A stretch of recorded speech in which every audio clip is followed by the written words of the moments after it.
Hello दोस्तों, मैं पवन कुमार पुरोहित और आप सभी का स्वागत है R2D एकेडमी में। आज 2 मई है।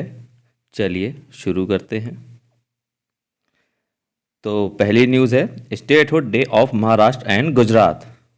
1 मई 2020 को भारतीय राष्ट्रपति, उपराष्ट्रपति एवं प्रधानमंत्री ने गुजरात और महाराष्ट्र के लोगों को उनके राज्य दिवस 1 मई पर शुभकामनाएं दी। मुख्य बिंदु क्या है?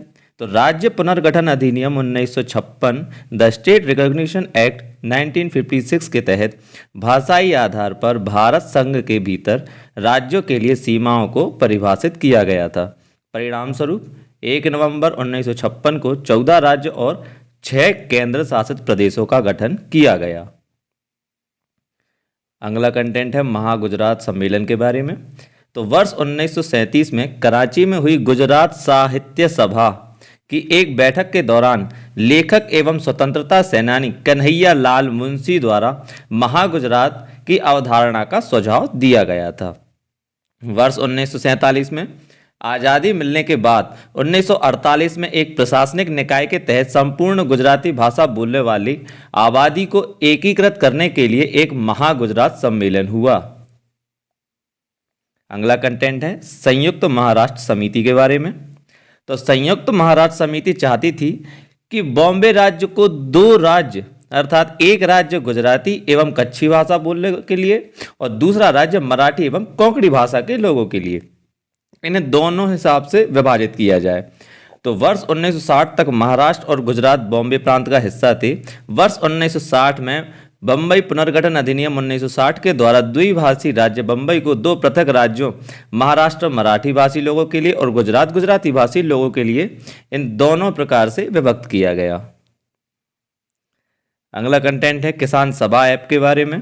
तो हाल ही में देश के दूर दराज के इलाकों में आपूर्ति श्रृंखला एवं माल परिवहन प्रबंधन प्रणाली से किसानों को जोड़ने के लिए नई दिल्ली स्थित CSIR केंद्रीय सड़क अनुसंधान संस्थान ने किसान सभा ऐप को विकसित किया है।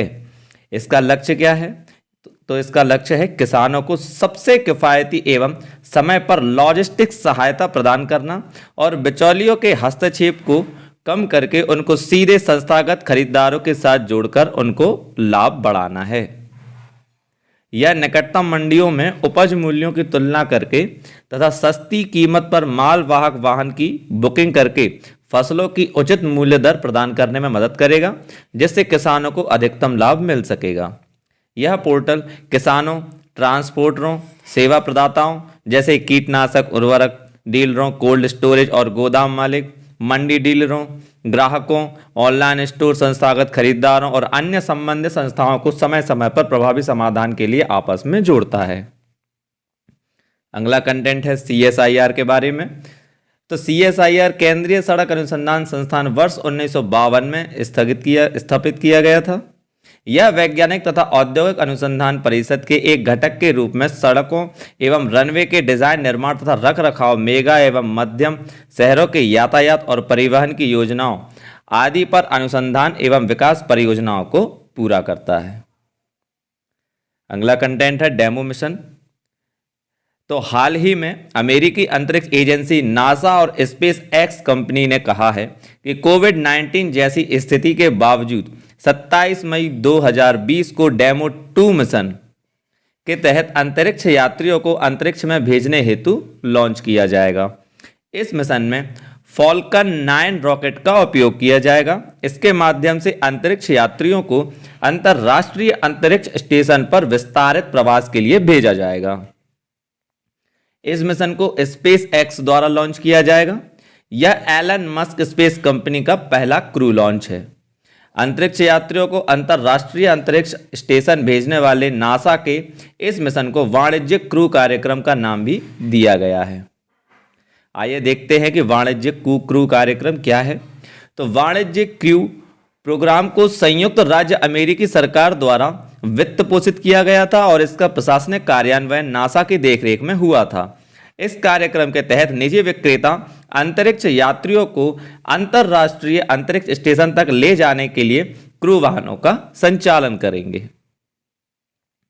अगली न्यूज है हिजबुल्लाह के बारे में।